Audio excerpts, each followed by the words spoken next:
That warm vibration helps the throat muscles to relax and the throat to open up. This helps to place your voice in a more natural and comfortable register. It's a relaxed pitch. It's easier to project with. It's easier to listen to. It sounds deeper. It sounds more mellow and more authoritative. Why is it so important to relax your vocal cords? Well, nervous tension makes the throat constrict, and it raises the pitch of your voice, which makes your voice sound shrill or squeaky, sometimes very strained, which isn't fun for you or for your audience. Some people say it makes you sound nervous. Others say it makes you sound like a little kid. In any case, it can be a very irritating sound if your throat is completely constricted and you're trying to produce volume and quality with it. This rapid pulse also makes your breathing more shallow, and the lack of breath support drains your energy and it reduces your volume. Of course, if your message can't be heard, your audience will become restless and irritable, and they won't enjoy your presentation or get as much out of it. The Om meditation sound helps to relax your jaw. It warms and it opens the throat, and it slows your breathing and your heart rate. The monks are doing this to calm their body and their minds so they can concentrate on meditation and on spiritual matters. In this way, it alleviates self-consciousness, and it ought to do the same thing for you as well.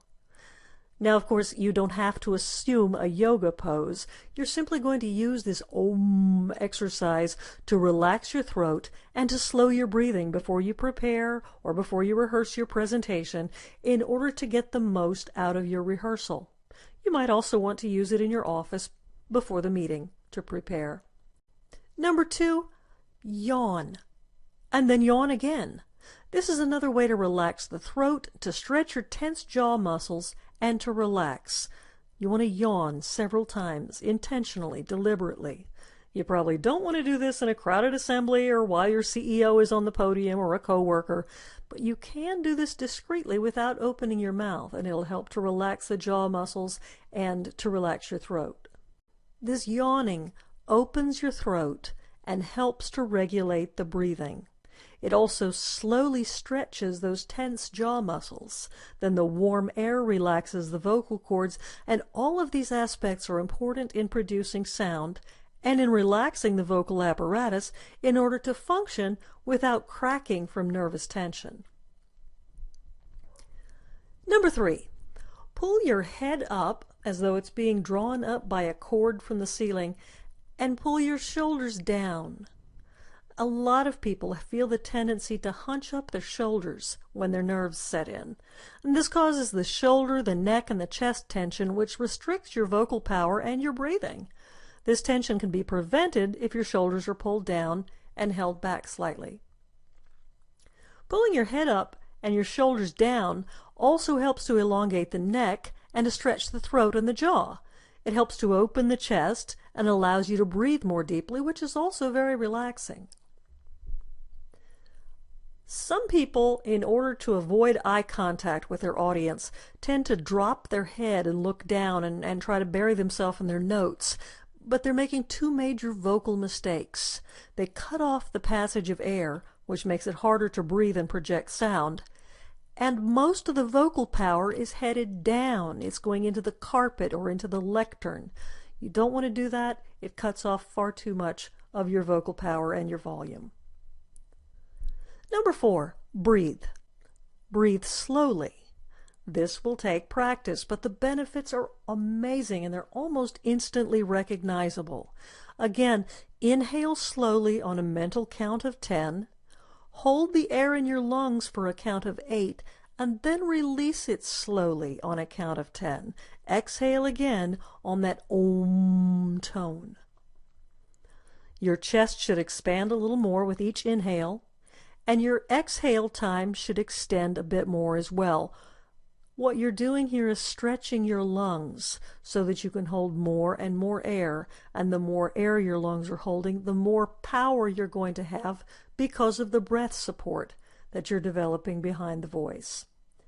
All of this should be done pre-speech, of course, but if you start to feel your pulse racing during the presentation itself, you can pause after the end of a sentence and breathe in the courage to continue. This will also help you to relax, and even though it stops your presentation for a few seconds, it beats the alternative, which may be running out of breath, choking, becoming squeaky, or becoming nervous. Number 5, direct your gaze to specific points in the room. A lot of speakers freeze up because they feel they have to make eye contact with the audience, and making direct eye contact can be very distracting sometimes. So if you plan specific points in your speech where you can direct your gestures and your eyes toward a specific spot in the room, maybe one look to the left, a few lines later look to the far right, and then to the center, etc. You want to mark these places in your notes so that you have a planned pattern, like a road map. Your audience isn't going to know it's a pattern because it appears random. This gives you a plan, and it creates the illusion that your points are being directed to specific individuals. With this geographical focal points, you're going to be less likely to bury yourself in your notes. This also helps you to gauge how soon you'll be finished. You have a visual schematic for where your speech is going, and you can tell how far you've come. Section 2. Preparation is key. I can't stress to you enough the importance of preparation. Preparation helps you to be relaxed, helps you to be confident with the material, and you have to start from the beginning. Don't wait until the night before to prepare. That's a major mistake. You cannot give yourself the best possible presentation if you wait until the night before. As soon as you know you're going to be presenting information, start preparing, start reading it out loud, start deciding how you're going to say it, or you're going to be uncomfortable with it.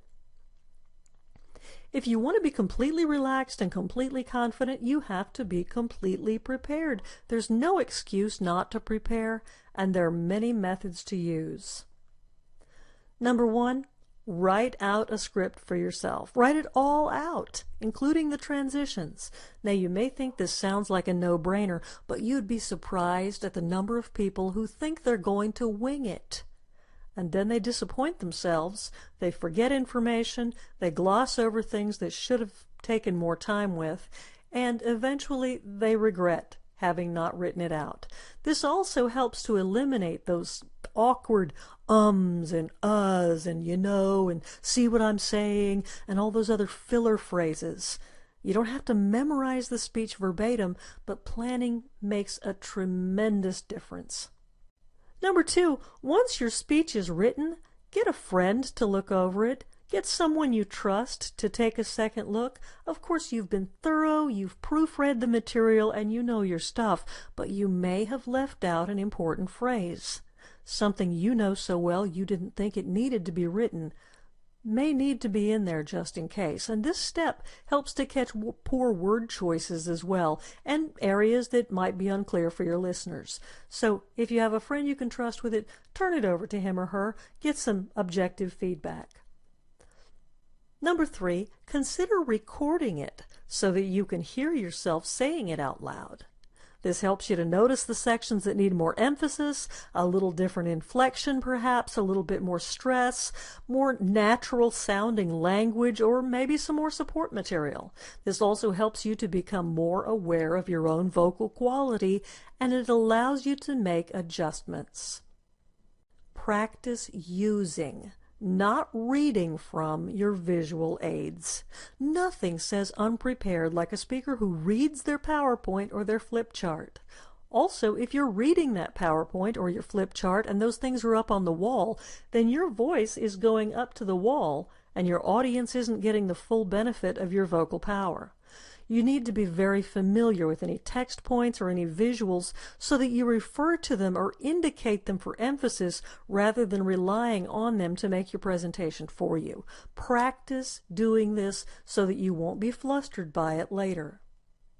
Number 5, before each rehearsal, and you should have several rehearsals, one is not going to be enough, practice the relaxation techniques. If your rehearsal isn't going so well, you can stop and practice the relaxation again. It's important to hear your own voice when it's relaxed in order to recognize the sound of confidence and to feel the ease of expression so that you know the difference, so that you can make the adjustments that are necessary. Number 6, pause between your major points. A brief little space of 5 to 8 seconds helps you to separate the major points, glance at your notes, collect yourself, take a breath, and move on. And this also gives your audience the opportunity to catch up. If you do this during your rehearsal, it also gives you a chance to ensure that you haven't missed anything in the presentation. Number 7, dress professionally, but dress comfortably. This is not the day to try on a new dress, new hairstyle, new makeup, or new shoes. The focus needs to be on your message and not on your fashion sense. While a great outfit gives you confidence, it also has the potential to upstage the important information that you have to deliver. Nobody wants to fall off a pair of new stiletto heels during an important presentation, and you don't want your audience to be sitting there talking about your outfit. As attractive as it may be, you want to focus on your presentation and on the information in it. Number 8, allow yourself time at the speaking venue to review your material and to check sound levels. Of course, you wouldn't dream of being late that day. It's far too important, but arrange to get there early, especially if it's an unfamiliar room, in order to get a sense of the acoustics. Then deliver a sentence or two aloud and prepare to adjust if it's needed. You may need to adjust your volume, you may need to adjust the relaxation of your voice, you may need to adjust the tone in order to make sure that it carries in that particular room. Temperature in that room can also be a factor, so make sure it's a comfortable temperature and talk to the facilities manager if you need to. Number 9, before you present, whatever meal is the last meal before the presentation, whether it's lunch or breakfast, you know you need energy, and you know how your body responds to different foods. Avoid greasy foods, avoid dairy, and avoid sugary foods because these create a coating in your throat which hampers speaking clearly. If you have to be up there clearing your throat constantly, it's going to be rather disconcerting for your audience as well as for your confidence. Also, it's a good idea to ask for a glass of water at the lectern just in case, and then when you need it, sip on it so that you don't choke. Number 10, smile. Be proud of your preparation. You've rehearsed this multiple times, or you should have. You know your stuff, and you've taken the time to warm up and relax your voice. Be aware of your audience, but don't let them distract you from your purpose. Smiling conveys confidence, and a smile carries through your voice as well. If you follow this simple checklist, you're off to a good start. Confidence is a quality that develops over time and with experience, but it is the product of relaxation and of preparation. And developing these techniques for relaxing and preparing will help you to train yourself and to develop the confidence that you need. Like any other activity, the more you practice and prepare, the better you feel about your skills, and this will actually become fun. When your audience sees that you're calm and that you're prepared, they respect you as an authority on your topic, which is just one more reason to develop these skills. I wish you all the best. Here's to your success in your presentations.